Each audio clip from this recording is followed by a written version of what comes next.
Hey, good evening, everybody. Welcome back to our meditation class with Chashi Skobac. Boy, I really need this after the Facebook Meta outage yesterday. Of course, I was one that got affected, and I could not get into my Facebook account, and all my connections with all the Noahide channels that I advertise to are on Facebook, and got nearly 1,000 followers there on Facebook, and with the Noahide World Center, we got about 8,000 there. The point being, I couldn't access to do my morning broadcasts, and I get nothing eats at me more than when I feel obliged to do something and something's preventing it. Just eats at me, and so I am in big need of a meditation class. And who better than Chashi Skobac to give us a good meditation class? So let's just tune right in and see how Hashi's doing tonight. Shalom, Chashi Skobac. How are you tonight? So good to see you, and I am in big need of a meditation class for sure. I'm always in need of meditation, so anyway, so I can totally identify with that, Dan. So hopefully that the meditation will be good for you tonight and everybody else that's on watching. So hello, everybody. It's nice to not see everybody because I can't see anybody, but I can see you in my mind. Um, and hello, and we're going to, oh, by the way, we're going to dedicate this class, the merit of learning together how to get close to Hashem. We're going to dedicate it to the soldiers, the Israeli soldiers, that their protection, that God should protect them, and to having our hostages rescued so we don't have to negotiate for them, and for the healing of all the wounded soldiers and all the wounded terrorist victims, and everybody in need of help because of this war. So that's what we're dedicating our class to tonight. Excellent, yeah, excellent, yeah. I just hope they can come to a resolution that will work. And knowing Hamas, yeah, I'm all in favor of turning it into a parking lot. But I mean, we know a lot of people just be nice to just yeah leave Yeah, the Israelis in peace. exactly. It's all we want is just to be left in peace. That's also what a lot of other people want as well. So tonight we're going to start out with a de-stress exercise that in these crazy times everyone can use. I know I sure can use it, and Dan said he can use it. So we're going to start out with a de-stress meditative exercise, and it's actually quite simple. So first we are going to get in our meditative position, and that's your feet on the floor, your hands on your lap, and your spine not stiff, but still straight and aligned, and your neck and head aligned. You're not slumping, in other words, but you're not stiff. You're relaxed and sitting straight. Um, and the idea behind this meditative exercise is that when we breathe in, we not imagining, we are breathing in new air. And when we exhale, we're exhaling that air. But when we exhale and we're letting go of that air, we're going to imagine in our mind that we're letting go of all the things that stressed us out during the day and even during the week. Anything, bad thoughts that we were having, any problems we were having, any difficulties, we're just going to let it all out. And we're going to use that exhale as a time for resting, pure rest. We don't have to do anything during that exhale except let go and relax. And you can relax your whole body and your whole mind.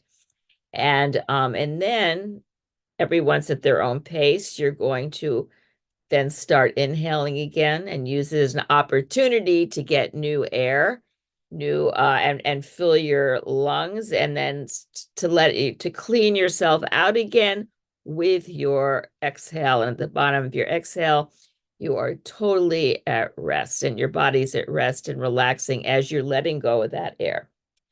So in your meditative positions, and your eyes are going to be closed. And on the inhale, you can just breathe through your nose, and the exhale, you can let the air out through your nose and your mouth. So nice big inhale.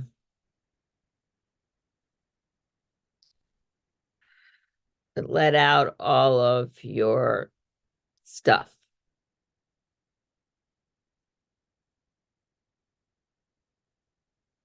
Inhale. And let it out with your relaxing exhale.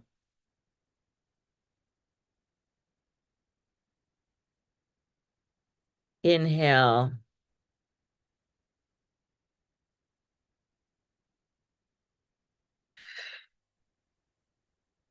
Relax and exhale. Let go of all your worries.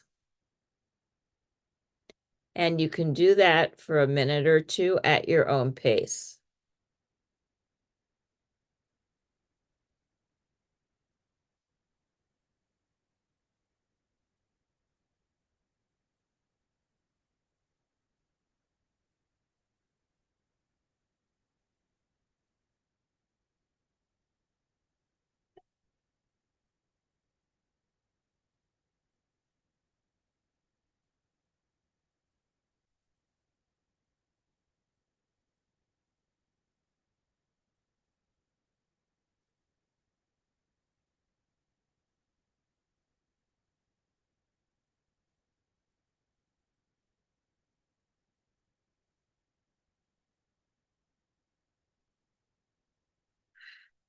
And when you're ready, you can very slowly open your eyes, feeling somewhat relaxed and refreshed, and come back to the space that you happen to be in.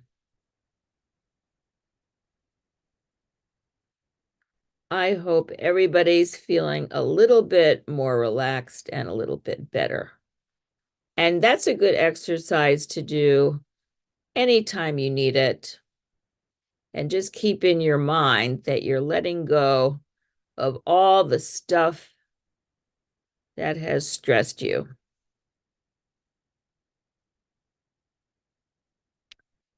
Now, that meditation is going to be, it's a basis of breath meditation is a basis for many, many meditations. Now, we mostly live on the horizontal plane. Now, what do I mean when I say we mostly live on the horizontal plane? So let's say we're walking from one place to another. Well, we're walking on a street, we're walking inside our house, we're walking on all the planes, all the surfaces that we walk on usually. Maybe outside in nature, it's a little bit bumpy or even hilly, but mostly it is on the horizontal plane with slight variations. And when we perform daily tasks, we're giving something, we're receiving something. It's usually on the horizontal plane. Even if we're just occasionally getting something up there, we're reaching, we're bringing it down, and then we're usually using it on the horizontal plane. And if we build a house, even a skyscraper, the foundation is on the ground, which is on a horizontal plane.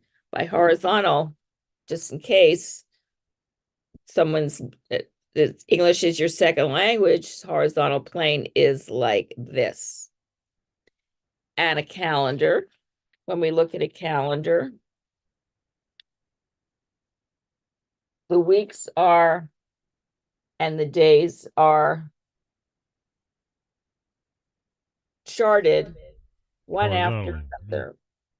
You know, Sunday, Monday, Tuesday, Wednesday, Thursday, like that on the horizontal. When we talk and we think in a sentence, one word comes after another. And if you think about an event, you say, well, yesterday I went to the store and then I saw something I really wanted to buy, is one thing after another in a sequence, in a series. That happens over time. That is a time sequence. The walking and the chores is on the space sequence, space time. Now, when we think of Hashem and we want to connect to Hashem, well, does God exist in time and does God exist in space? God is not physical, so God exists outside of space and outside of time. God transcends space and time. God created space and time. And because he created space and time, he exists beyond space and time. So what do we do if we want to, and we all usually want to in some way or another, we want to connect to Hashem?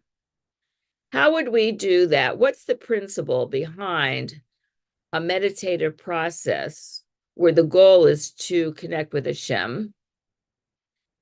And we start with the knowledge, well, Hashem does not exist in space or time.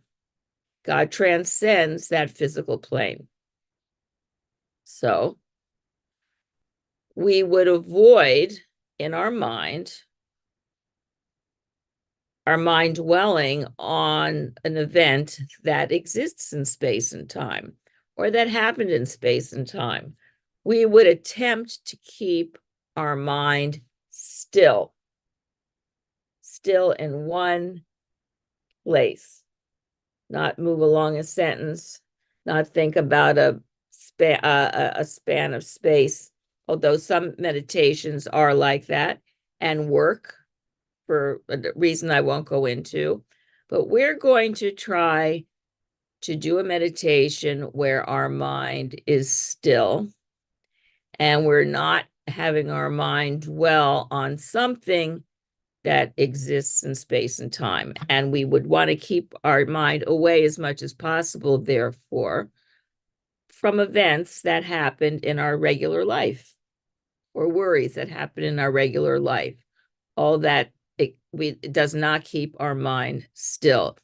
It keeps our mind drawn to the physical realm of space and time. So I'm going to do a meditation with you, which is like an extension of what we just did together, an extension of our breath meditation. So I am sure that many of you have heard of mantra meditations that use a word that you would repeat over and over in your mind, or a phrase that you would repeat over and over in your mind. And the word mantra, which is actually from the East, from the Far East, in their spiritual meditations, we're going to just borrow that word. But what were we really talking about? We're talking about a meditation that's built on the repetition of a word or a phrase. And why are we using that? Why are we choosing to do a mantra meditation or a repetitive word meditation?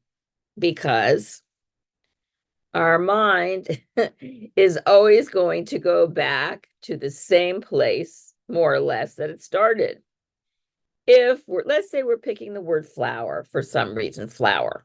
So are we going to think, in this meditation, we're going to do, that flower is so pretty. Yesterday I went to the store and I bought the most beautiful flowers. No, that's not what we're going to do. We're going to use the word flower in such a way that our mind keeps going back to the same place it started. And therefore, our mind is going to attain a measure of stillness. It's going to always go back to the same place. So it will be, if you're in the same place, you're still, more or less. So, but we're not going to use the word flower. We're going to use another word. But I just want to tell you that this kind of repetitive word meditation or mantra meditation, that's the idea behind it. The idea is that you're going to be in one place and mind is going to attain a measure of stillness. And through that stillness, you may, in a sense, feel that you are approaching a transcended kind of feeling because you are sort of putting your mind outside the realm of time and space. And that's also the idea behind a visual meditation. Someone chooses to just look at one thing only, like a candle or a flower or a tree or a mountain. That also keeps your mind still. But we're doing the word meditation, the mantra meditation. And the word we're going to use is one of the names that we call Hashem, with one of the names we call God, which is Hashem, meaning the name. The Shem, name. So we're going to use that for our repetitive word. And you'll find which part of the word, the two syllables, which syllable will fit on your inhale and which syllable will fit on your exhale. So again, we are going, and your mind's going to always go back to the same word. And you'll see what happens. You'll see the kind of experience this gives you. So we'll do this for a few minutes. So sit in your meditative positions with your feet on the floor, your back nice and straight but not stiff.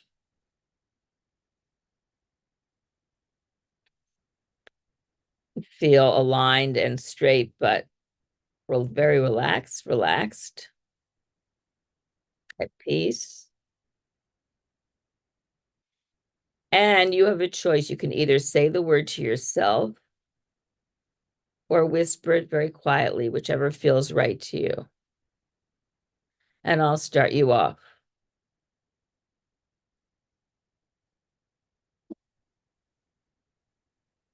Hashem. Hashem. You'll do your own pace. And we'll say it to yourself, then it goes with your breath. Better to say it to yourself.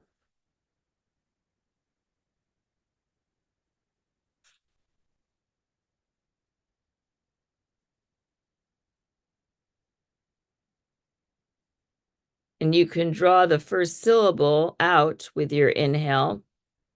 The first syllable can last the whole span of your inhale. And when you exhale, the shame can span the whole exhale.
Now, I just have a suggestion, so you can listen while I make the suggestion.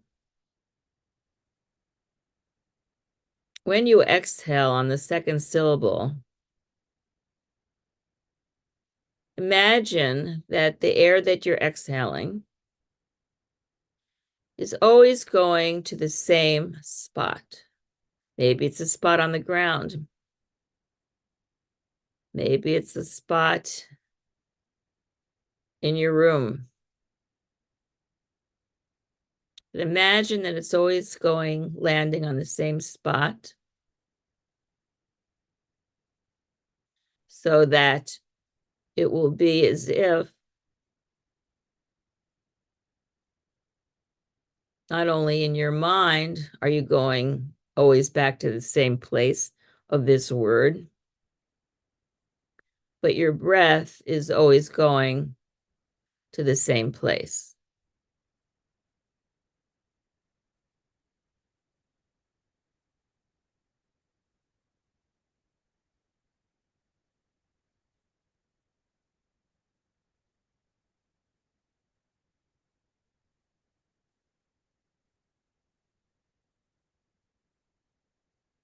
Ha,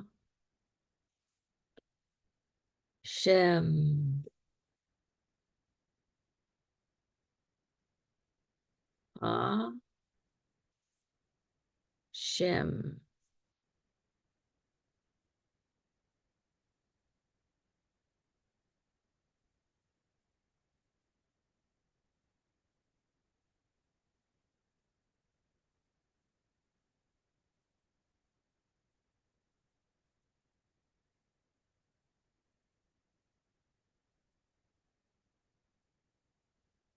And when you're ready, you can very slowly open your eyes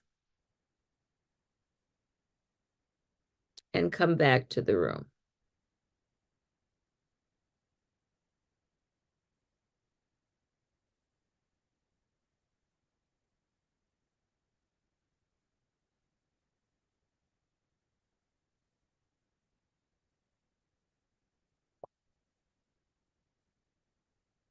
Now, because we are using the name of Hashem for this meditation, so we're really calling out this name in our mind of Hashem, to God. We're actually calling out to God in a way. We're choosing that name. So we're going to try the meditation again, but this time I want you to have in your mind of something that you really want to call out to Hashem, to God for, something that you need in your life. Maybe something that you need or someone close to you needs or the world needs. And so while you're meditating on this name of God, meaning it's just the name, you can have this in mind of what you're really calling out for. You're not saying what you're calling it out for. You're not giving a word to it, but the word, it's in your mind and it's in your emotions. It's in your heart as you're going to do this meditation. So that way, you're really drawing closer to Hashem in an emotional way because of your need of something that you want and something you want to ask for.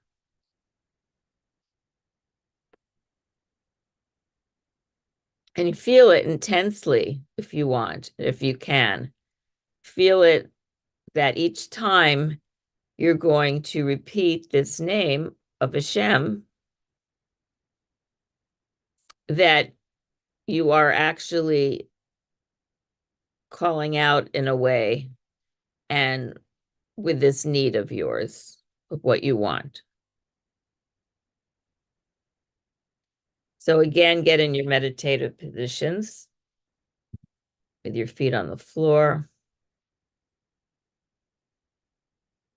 hands on your lap. Close your eyes.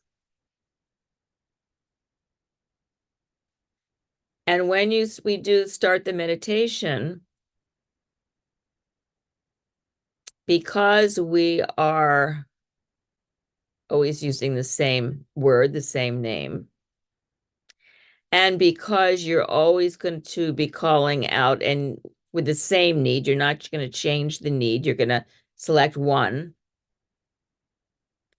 So in that way, we're also going to try to keep our mind still in one place because we're always going back to the same place emotionally, but it can deepen, it can get more intense as you continue. So we'll start saying this name to yourself as you inhale. And the second syllable as you exhale.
And when you're ready,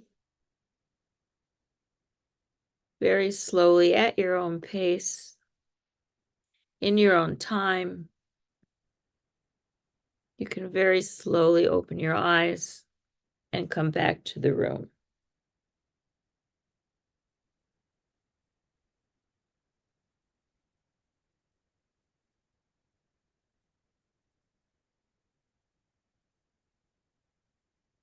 If anybody has any questions at this point or anything they would like to share, maybe you want to share what you were calling out for. Maybe you want to share your experience of what you felt during this meditation. Any of the meditations we've done. Dan, do we have anybody that's saying anything?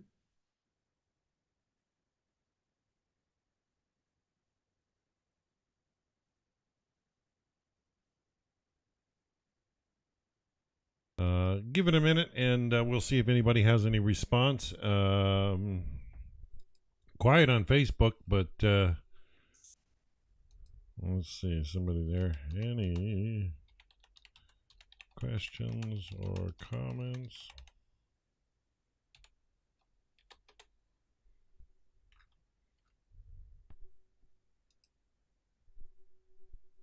Seems pretty quiet, Chashi. Okay. We've got a good group on YouTube though, which is okay. Okay. Good. Good. So in this last meditation we did, everybody had in their own mind what they were calling, sort of asking for, calling out for, as they repeated this name of Hashem. Now, this time, we're going to do something a little bit different. Since there is a group here, especially the group that Dan just said is on YouTube. So I'm here, Dan's here, the YouTube group is here. And during the coming month or two, or whenever somebody's going to tune in to this meditation, they're going to be watching this class perhaps. And so they will think of their own thing that they're calling out for as they do this meditation using the word Hashem. But this time we're going to do it and we're all going to have in our mind the same request, the same need. Now, if you really don't have that request, if it's not sincere, then you can still, just do the meditation without any request. But if we all have the same request, then we're going to have the experience, or it's going to, at least theoretically, or in a way that we may not feel, but we're going to connect as a group in more than just listening to the same class, but we're all going to connect because we will be having the same requests as we repeat Hashem's name. So I'm going to suggest that we request the freeing of these hostages that are being held by Hamas, the terrorist organization, that we free those hostages in our mind, because think of how the parents and the spouses and all the relatives of these people that have been held in those horrible conditions. It's a long time already. I think that's something we could all get on board with. And we have that in our mind as we do this repetitive meditation. And that way we will be bonding and connecting as a group more than just having our own request. We're already bonding as a group in a sense because we all have the same goal of getting closer to Hashem, getting closer to God, and experiencing God's presence in our life. And one other thing that I wanted to point out about this kind of meditation, where the goal is partly to still your mind, to connect with God because of a still mind, that each time you go back to the same place, it can sort of deepen or expand that place. You can feel like an expansiveness in that still place. And I just want to give you a mundane example of how that's true in our physical life. So, let's say you're on the beach and you have a shovel. I don't know if you can see this. And and you decide you're going to dig in the sand. So here's the shovel. Dan, can you see the shovel? Yeah, I can see it now. Okay. So there's the shovel. It's over that first hole. Now, if you dig in the sand only once in that one place, you're going to get a very shallow hole, very shallow indent in the sand. But if you dig twice, if you go back to the same place, maybe 2 or 3 times, you're going to get a slightly deeper hole. If you go back even more and dig over and over and over and over, you're going to same place, same hole, you're going to get a deeper hole. And if you go and dig even more back in the same place, always the same, digging in the same spot, you're going to get a deeper hole in the sand. So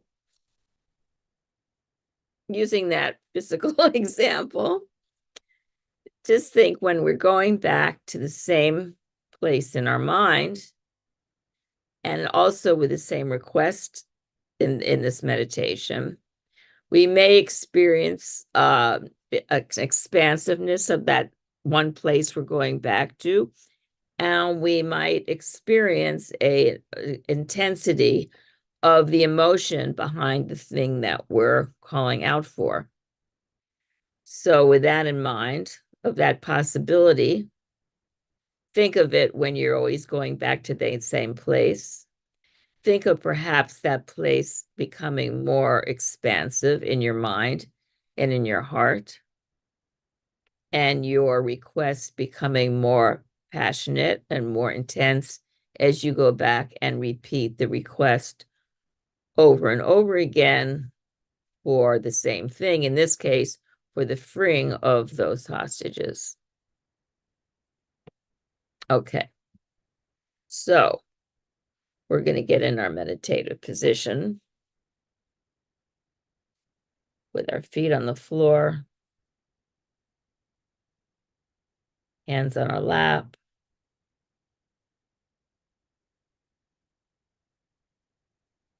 Back nice and straight, but not stiff. Eyes closed. And we're going to repeat to ourselves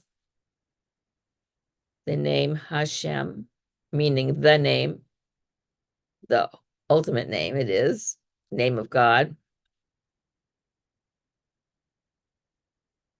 And each time we repeat that, we'll have in our heart the request for the freeing of the hostages. And you can put that together in your own way at your own pace. But I'll start you off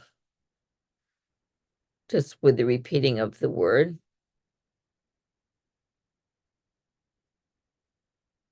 And one more thing. When we have that request in our heart with each repetition, you may find that on the exhale, you stay still longer at the bottom of the exhale before your next inhale comes. And you may find that at the top of the inhale, before you let the breath out, you might find yourself more still at that moment of stillness before you let the breath out. Somehow the request and the motion behind the request can cause that stopping, that stillness at the top of the inhale at the bottom of the exhale.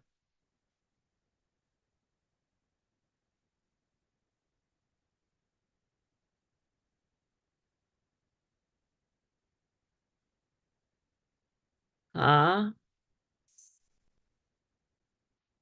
Shem.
Be aware that you're not the only one doing this meditation now with the word Hashem. And you were not the only one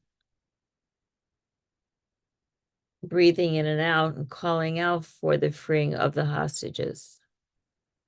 We're doing it together.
And when you're ready, you can slowly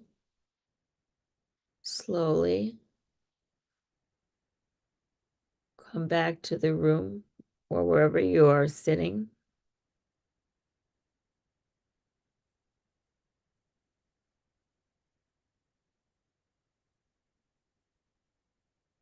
Keeping that stillness with you.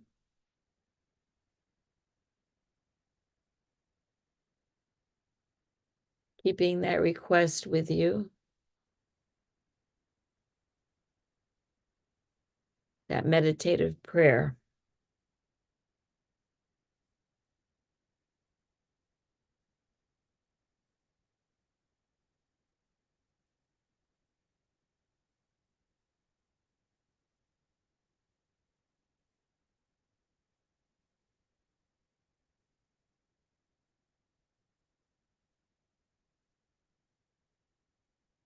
And hopefully God heard our meditative prayer.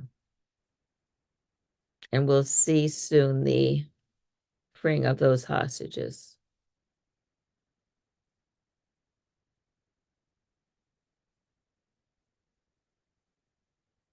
Dan, can you tell me if anybody has anything to share now? I would love to hear from somebody who will share any experience that you had during the meditation.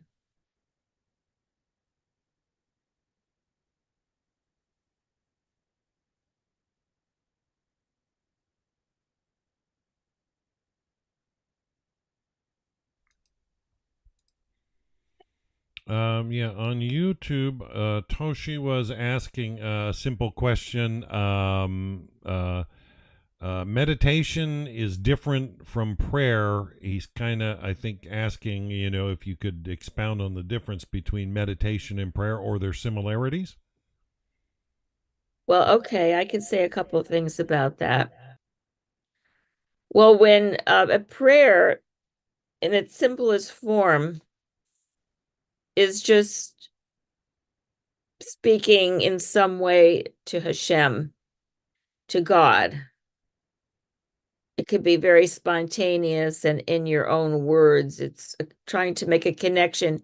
It's recognizing that there's a God and that for some reason you have a need to connect to God and you're doing it in some fashion or another, one fashion or another. So one way to connect to God is through like a formal prayer that you would read in a prayer book where the words are written out for you. There's in the Jewish tradition, there's formal prayers, morning prayers, afternoon prayers, evening prayers. There's blessings that you say before you eat. And some of the prayers are praise and some of the prayers are thanksgiving.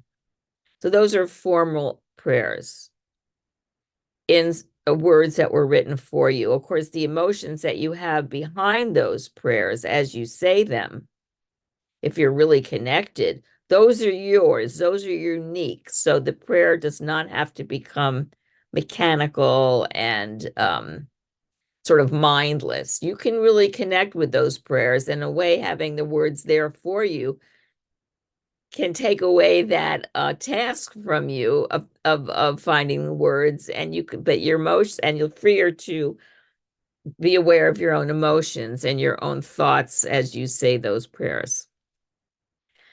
But meditation is like a silent prayer or a prayer that has let's say fewer words. Like we just use one word in our prayer. This repetitive word is a meditation. So it has this like a more singular focus and like and there's usually a more of a much more repetition during meditation. Repetition of like this word, repetition of a phrase, focusing on, as they said, one particular thing and using that like a focal point, like a very specific focal point in meditation, so that you're doing a wordless connection with God. That's if you're doing a meditation where you want to connect with God. It's, that's different from just a relaxing meditation where you don't even, you just think about your muscles and your tension and you just relax. But that's not necessarily a spiritual meditation.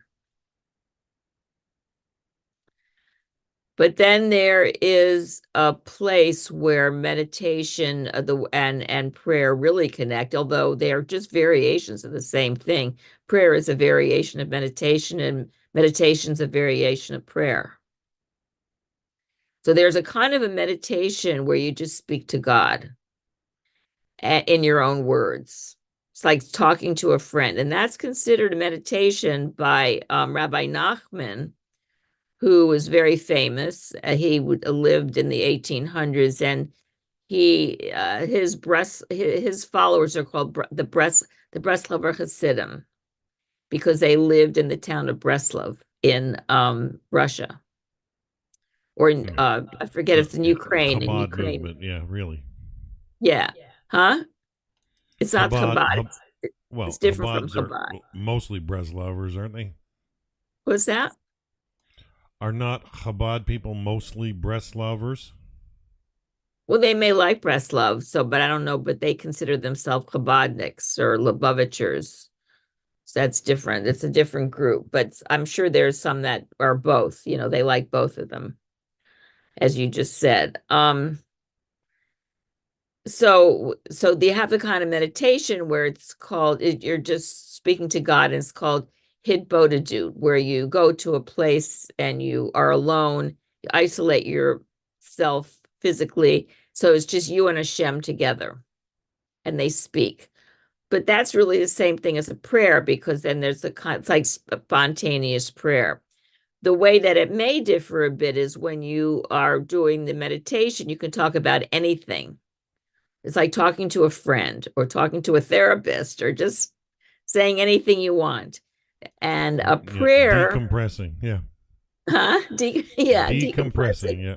You can even complain during this Hidbodhidut meditation. If you don't like something in your life, you can complain to God if you want to. You can get angry at God if you want to. You just say, but you can't be disrespectful though. That's not good.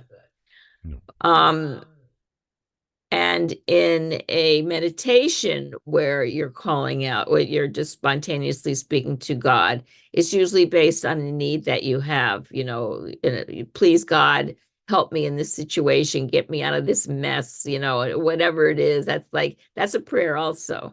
It's not a formal prayer. It's a spontaneous prayer, and that's the way prayer started, actually. That was the origin of prayer, and it got more formalized. But and then you can just have a plain silent prayer where you're just thinking about what you need, like similar to what we just did. So that is how I would describe it. Just one is the variation of another. They're really the same thing, but different approaches to it, prayer and meditation. Communicate. Hashi, also Yeah, Nancy communicating. Yeah, Nancy Romero's communicating. asking for prayer to quit smoking. Well, that's a great prayer. It's a very important prayer. Very, very important prayer. So what's her name? The person who asked that? Is that Nancy Romero. Oh, Um, Nancy. Okay, so Nancy, it's interesting that you want a prayer for quitting smoking. I don't know if you would relate to what I'm about to say, but I was once thinking, why do people really like to smoke, aside from being addicted to nicotine? I mean, that could be its own problem. But when you smoke, if you think about it, you're taking the cigarette, right? And you are right, let me just do something here. Taking the cigarette, you're putting it in your mouth, you're inhaling the smoke, and then you're exhaling and you're seeing the smoke go out into the air. So the gesture is very relaxing. But why is it relaxing? Because it's really like a meditation. It's a breath meditation. You're inhaling the smoke and you're exhaling the smoke. So I was thinking, if you just try doing the meditation, the breath meditation, if you want to, you can imagine yourself smoking, unless that's going to get you back into wanting the cigarette again. So then you don't want to do that. But if it works for you, you can even imagine yourself smoking the cigarette, or you can even hold like a pen like this, pretend it's a cigarette, but do the breath meditation. And maybe you would find that satisfying. And if you want to, you can at the same time have in your mind this prayer, please Hashem, please God, help me get off this destructive need. Because it's so bad for your health. You don't want to end up with those problems. So, or you can just do a plain prayer in your mind, but it has to be your own words. And it can be like that prayer that meditation that I just spoke about, where you talk to God in your own words. You say whatever you need to, how much you want to get off smoking, and how, it's so hard for you, and all the sort of obstacles in your way, and all the, ways that you get back into it again, and anything you want to say about it. And ask for help, just ask for help. And if you do start quitting and you come to a difficult point during that process, make sure that you pray during those very, very difficult times and ask God to help you through it. And you'll find that when you pray sincerely, your prayer could be answered. Hopefully, but it's a challenge, and it's work, but everything in life is a challenge. Some things we experience is maybe more challenging. But I wish you, and I pray that things will work for you and you'll be able to quit. And Yeah. but those are some of my suggestions. Another question, Chashi, from Linda Hill. Can you recommend a book on meditation? Linda also made a comment earlier about former religion said meditation was talking to God, then listening to God, where Jewish meditation is only speaking to God. Yeah, I like how you brought out at the beginning the question of timelessness, and Hashem knows all our days before one of them yet began. And so realistically, there's really no thoughts that you could ever come up with that he's not aware of that you're going to come up with. The point is, there's merit in the communique and reaching out, and it's an emotional bond, if you will. And so encourage, discard former religions, and try to understand clearly who Hashem is, and see how things unfold in this world, and communicate. If you want to consider, everything that exists because Hashem would have it so, and it speaks in its own way. And I think the whole point of meditating is to acknowledge where we are, and what we have to deal with, and inquire, if you will, about having the proper mind, will, and emotions to deal with what we need to deal with. So, but can you recommend any books for meditation for Linda? Yes, I'll recommend a book. But Dan, what you were just saying, were you reading something that she wrote just now? That whole thing that you were saying?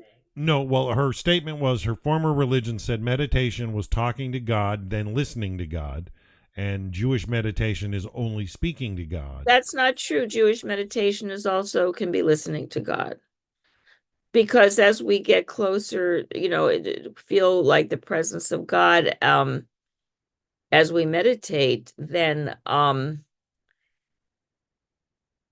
we can also, for instance, sometimes you can meditate with a question that you have for God. something that's puzzling you or a problem that you have.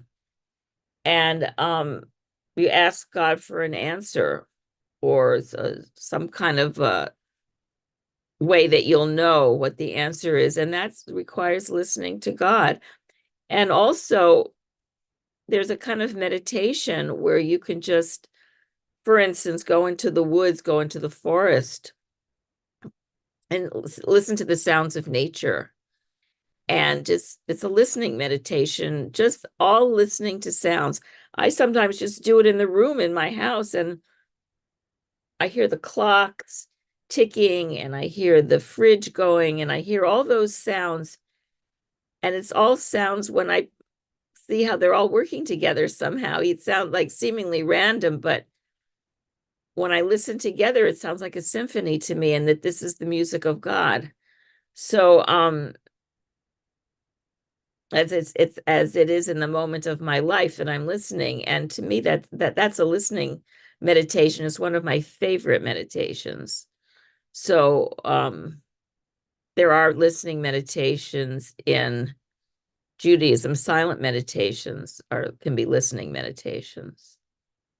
So yes, there are listening meditations and aspects of listening in Jewish break away meditation. from that white noise. Yeah, just Yeah. So, but yeah, a Jewish meditation by R.E.A. Kaplan is a great book to start with. Jewish Meditation by R.E.A. Kaplan. That's what I would recommend to start out with. You could either probably find it online or in a bookstore in the Jewish section, in the meditation section.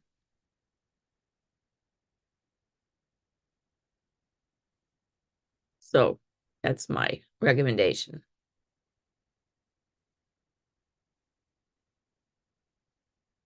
But I would recommend definitely try that listening meditation in nature. If you have a place you can go to, or try it in your house and see what you experience. Sometimes I hear one sound is the percussion in the orchestra, and the other will be, I don't know, like some kind of a wind instrument. Like I have those associations in my mind, and those meditations can be very transportive.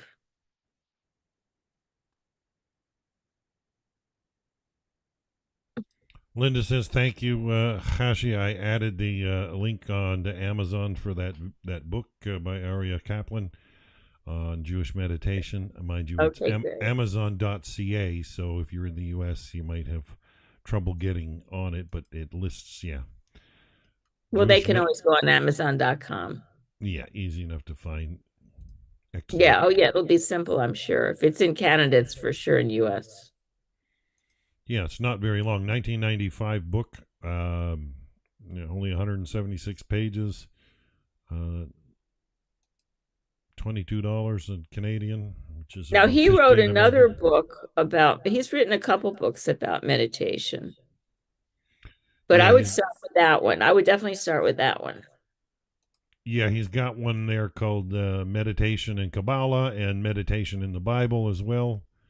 Now, meditation in Kabbalah has meditations in there that I would not, I myself wouldn't do, because they're more like he describes meditations that were done by some of the Jewish meditative masters that were very skilled and very proficient and very disciplined. They sometimes they had to go on different fasts before they would do some of those meditations. Yeah. And they perfected themselves in all kinds of ways with their character traits and their learning of the whole Torah. And therefore, some of them were qualified to do those meditations. Yeah, it's not recommended for the unlearned for sure.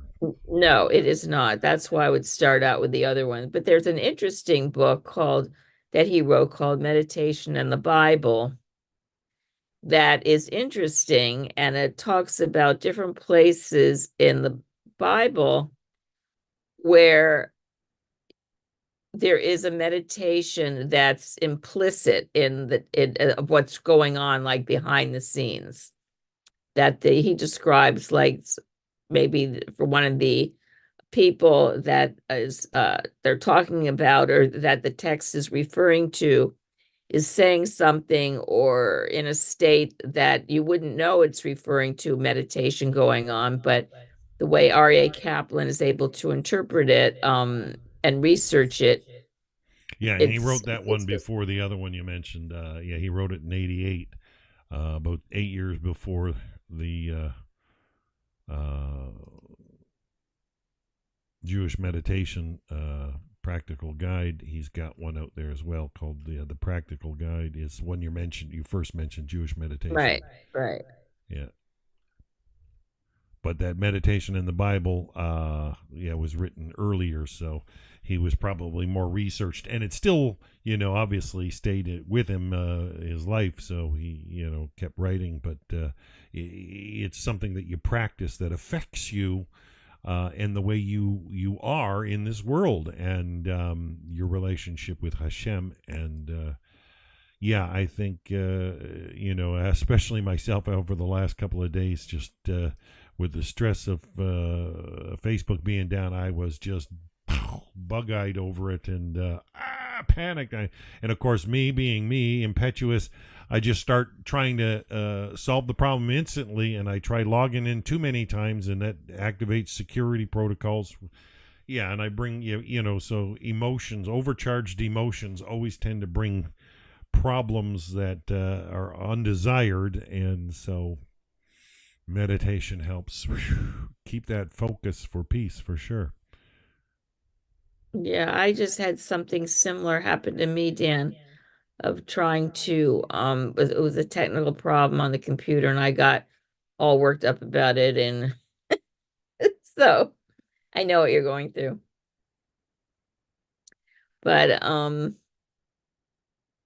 so I recommend that book for everybody, Jewish Meditation by R.A. Kaplan. So are there any other questions, comments in the Toshi's saying, well, maybe I think that connecting to the Almighty purifies us quickly. Is this opinion wrong? No, I think it is a way of I think it does have a purifying effect. It does. I mean, we still have to like act, I mean, In behave awe, yeah. in this world in a way that's consistent with that. But yes, because we're connecting with a being, the ultimate being, that is totally good and totally perfect, and therefore that connection definitely can have permeate us to a certain degree with all those, with the qualities that we can feel, and that it lifts us higher spiritually. So it is a way of purifying us. But then, of course, we have to be able to behave in a way that will continue that and be deserving of that gift of that we got in this connection. Yeah, yeah. Know whom you approach, for sure. Yeah. Excellent. One thing that Judaism believes is that in addition to connecting with Hashem, it's we're like, it's our religion is filled with mandates for how we behave in the world, and the different mitzvot that we have to perform, like keeping Shabbos, like keeping kosher, all that if you're Jewish, and many other things, how you conduct yourself in business, how you treat people. So yeah, well, it's very important to connect with Hashem. It's a very it's crucial, but ultimately you have to bring it down onto this plane, and that's the other part of Judaism that is Practical. crucial at the practice of it. Yes, the practice of it. We can't just sit in an isolated mountaintop and commune with Hashem. We have to bring it down to this plane and put it into Walk it. practice. Yeah, Yeah. You have to put your talk your walk where your talk is. Or your talk where your walk is. yeah, yeah. You can't be a phony. No room for phonies. You got to keep it real. Yeah, you can't be phony. It's a lot of work. It's constant practice. You'd have to always, it is. It's like but it's the most important thing we can do. For sure, for Nothing sure. else is important. Well, Nancy did say she doesn't like smoking. I said, well, that's the best place to start quitting it. And I gave her bold letters. You can do it, Nancy.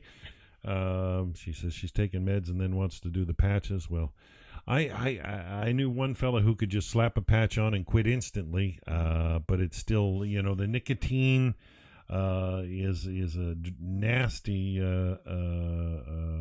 addiction for sure. She says she's asked so many times as habit, but inevitably, the older you get, it catches up with you, and heaven forbid it ever lead to lung cancer. You have to stop, Nancy. You must stop. Use the patches. Or I don't even know, are the patches bad for you? Or does that nicotine through the patches bad for you? I don't even know. And nicotine, it just absorbs into the skin. It still gets into the blood system, right? Some people have tried like a spray or a Nicorette gum. But sadly, it's habit, right? It's you used to hold, like you said with the pen. Yeah, just do the pen, but smoke your pen.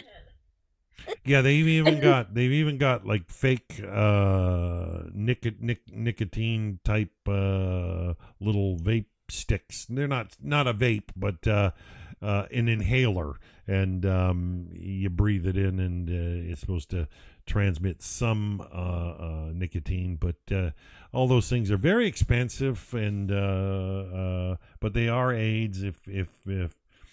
But I find it's like if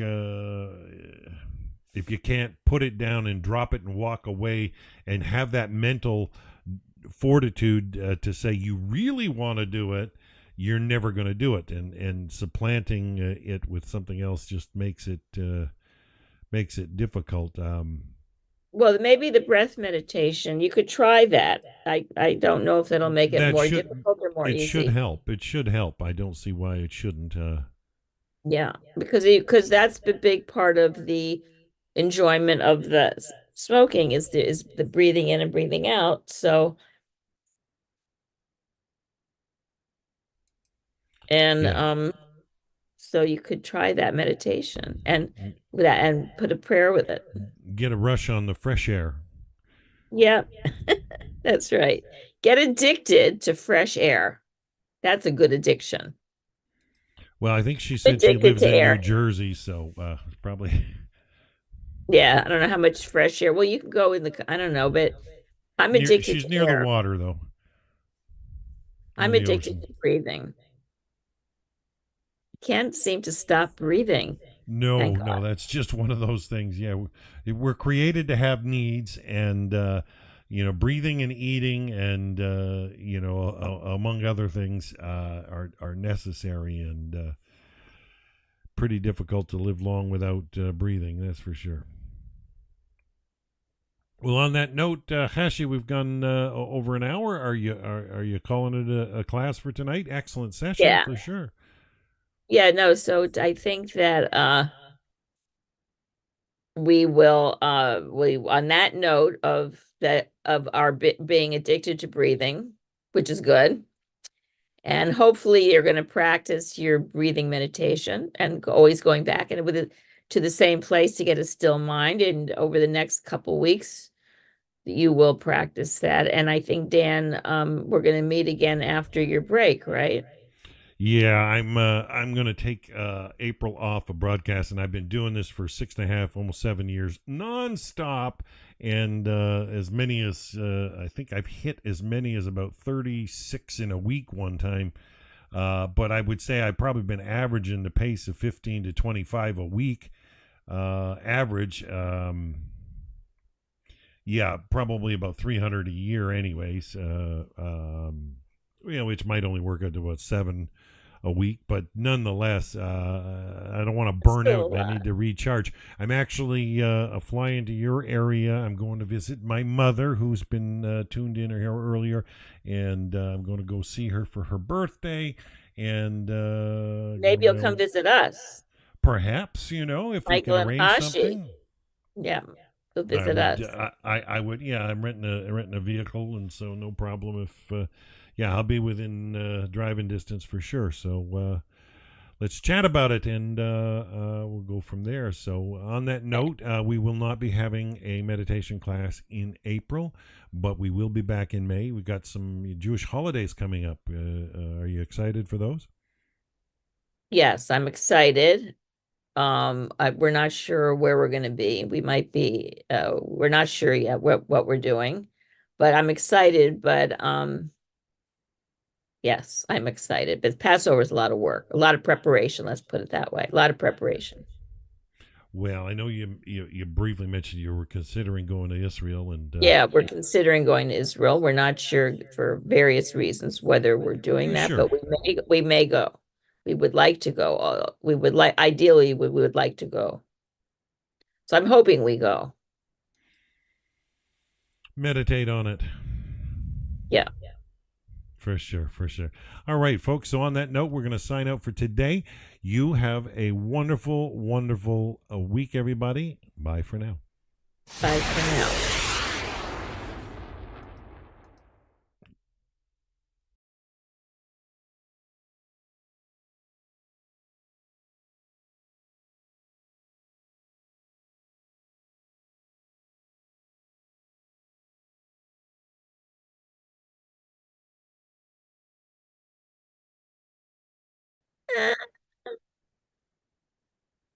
Thank you, Dan.